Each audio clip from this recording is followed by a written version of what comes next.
नमस्कार।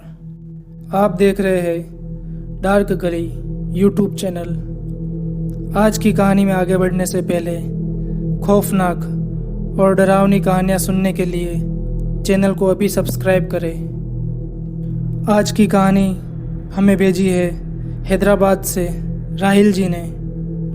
ये कहानी उनकी आप बीती है। तो चलिए बढ़ते हैं आज की कहानी की ओर। ये बात 5 साल पहले की है। मैं काफ़ी समय से घर लेने की सोच रहा था, लेकिन मैंने जितने भी घर देखे थे उनमें से मुझे कोई पसंद नहीं आ रहा था। एक दिन मुझे घर की काफ़ी अच्छी ऑफ़र आई। वो घर शहर के बाहर था, लेकिन घर काफ़ी अच्छा और काफ़ी कम दाम पर मिल रहा था, तो मैं खुद को रोक नहीं पाया। मैंने अपना घर शिफ्ट किया। 5-6 दिन तो एकदम ठीक बीते, लेकिन एक रात मुझे किचन में से कुछ हलचल की आवाज़ आई। आवाज़ सुन के मेरी नींद खुली और मैं देखने गया तो मुझे कुछ दिखाई नहीं दिया। मैंने सोचा कि कोई बिल्ली वगैरह होगी, तो मैं बेफिक्र होकर वापस सोने चला गया।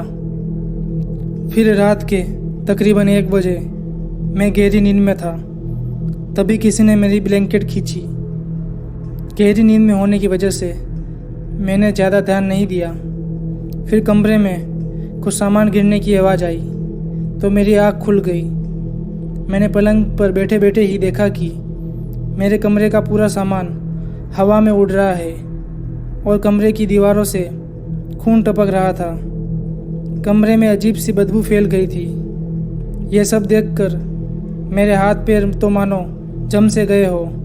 मैं चाह कर भी हिल नहीं पा रहा था।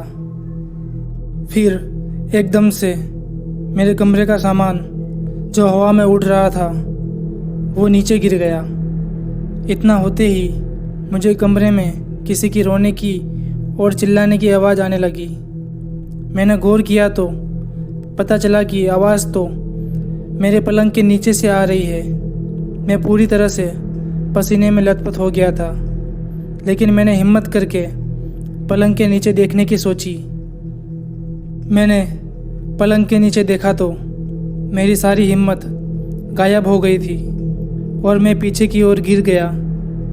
मैंने देखा कि पलंग के नीचे एक आदमी है जो पूरी तरह से सड़ गया था। उसकी आंखें चमक रही थी और उसके शरीर से काला धुआं निकल रहा था, और वो मुझे देखकर गुस्से में कुछ बोले जा रहा था।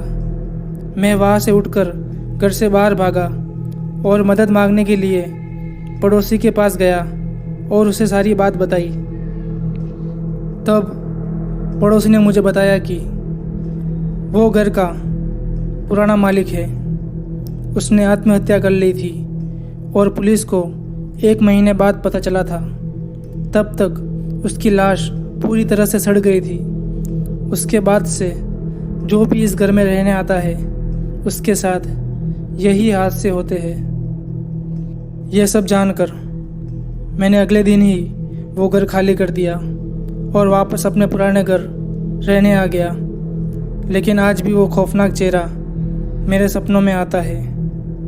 तो दोस्तों, आज की कहानी में बस इतना ही। अगर ये कहानी आपको अच्छी लगी हो तो वीडियो को लाइक करें और चैनल को सब्सक्राइब करें।